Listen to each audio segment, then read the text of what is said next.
Aujourd'hui, il reste en France, en linge de maison, il doit rester 3 ou 4 tissages. À Armentières, dans les années 60, il y avait 32 tissages.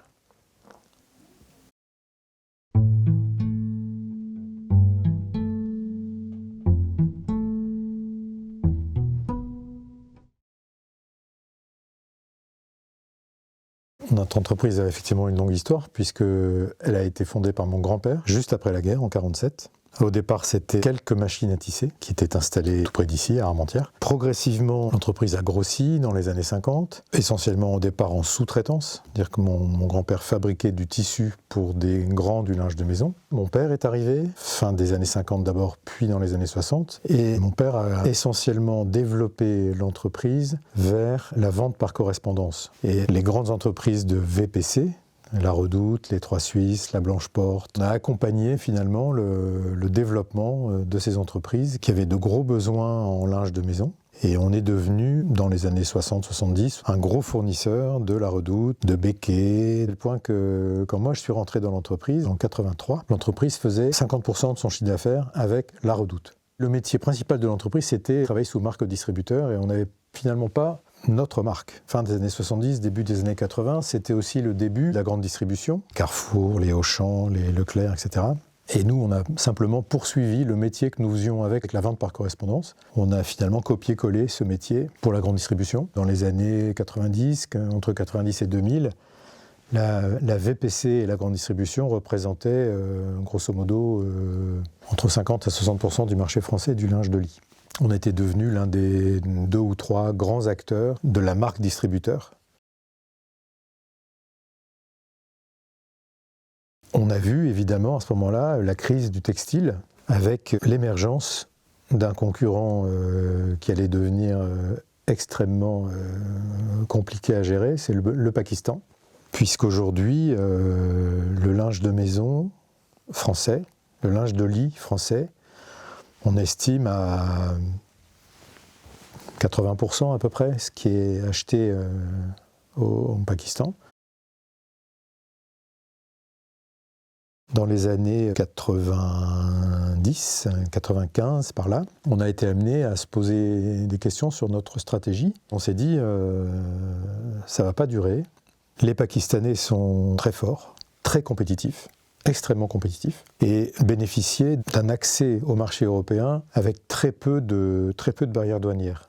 Et donc, stratégiquement, on s'est dit à ce moment-là, si on ne modifie pas notre stratégie, dans 5 ans, dans 7 ans, on sera mort parce que les Pakistanais nous auront remplacés comme fournisseurs de marques distributeurs.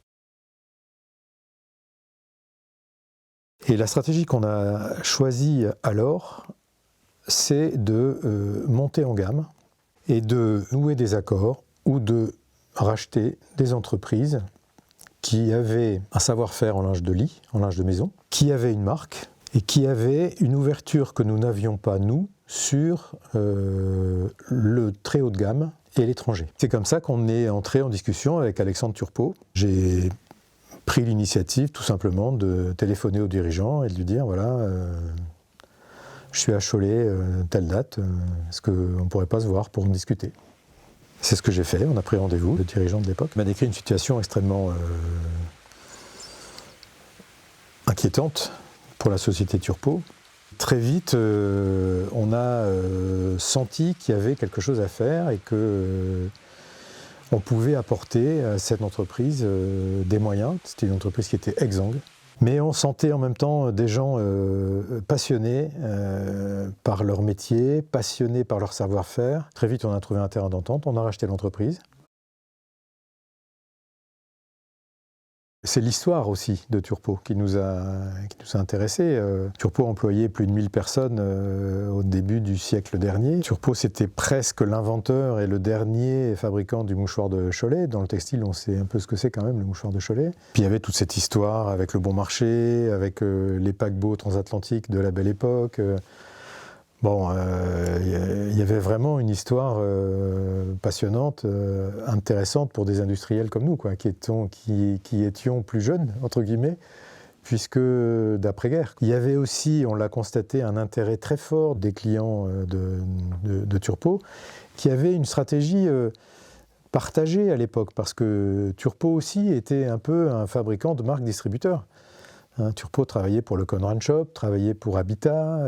Turpo avait peut-être pas la fierté ou l'ambition de développer sa propre marque. Et nous, on a vu tout de suite que là, il y avait un potentiel, en s'appuyant sur l'histoire de la marque, sur la qualité des produits. On a pensé qu'il y avait quelque chose sur lequel on pouvait rebâtir une aventure industrielle.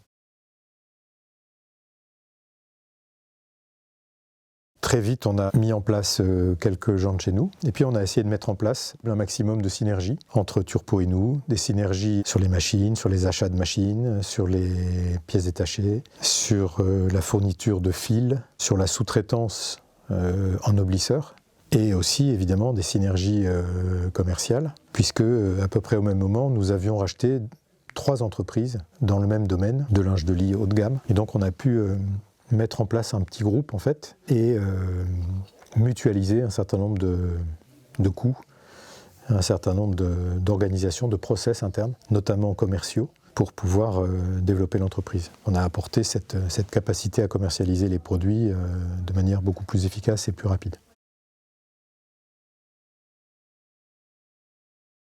Le début des années 2000, c'est le début de la crise très sévère du linge de maison en France. Progressivement, tous les ans, les grands distributeurs français, les moyens distributeurs français, et puis les petits distributeurs vont tous au Pakistan et laissent tomber un à un tous leurs fournisseurs français, à tel point que nous-mêmes, on a dû, en 2006, fermer notre tissage, quelques années après la décision d'avoir fermé le tissage de Turpo, début des années 2000. Alors que chez Turpo, il y avait d'énormes investissements à faire pour le remettre à niveau, ce qu'on n'a pas eu le courage de faire dans cette époque, cette période qui était extrêmement difficile, et avec des choix stratégiques pour Turpo qui ont été forts, puisqu'on a décidé à l'époque d'arrêter la fabrication du mouchoir, qui était la fabrication historique de Turpo, mouchoir en tissu. On a arrêté aussi le linge de cuisine, et donc on a gardé les 2 gammes de produits les plus importantes à nos yeux, qui étaient le linge de lit et le linge de table.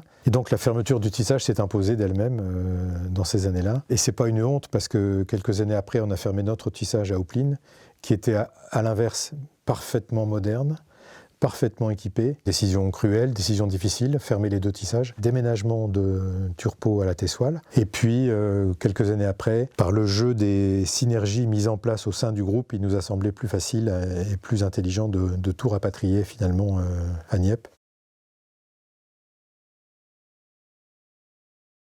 Quand on a fermé le tissage, on a trouvé un accord avec le musée qui a repris une personne qui savait tout faire. On a cédé gratuitement au musée quelques machines et donc la fabrication historique a pu se poursuivre. À partir du moment où ces décisions difficiles ont été prises, on a pu se concentrer sur la stratégie de marque. On a essayé de faire de Turpo une marque de luxe, ou en tout cas de très haut de gamme, reconnue d'abord à Paris. Très rapidement, on a ouvert des stands dans tous les grands magasins. On était déjà au Bon Marché au printemps, si je me souviens bien, mais on a ouvert aux Galeries Lafayette, on a ouvert au BHV, on a ouvert dans tous ces grands magasins-là. On est allé chez Harrods, à Londres, chez Isetan, à Tokyo, chez Shinsegae, en Corée, etc. Très rapidement, la marque a trouvé sa place dans les grands magasins et est devenue une référence du beau linge français. Les produits se sont bien vendus et on a un peu surfé sur la crise comme ça. Et finalement, bien qu'ayant supprimé 2 familles de produits significatives, le mouchoir et l'essuie-verre, la marque Turpo s'est quand même développée et a pu progresser sur les métiers qu'on avait choisis, qui étaient le linge de lit et le linge de table.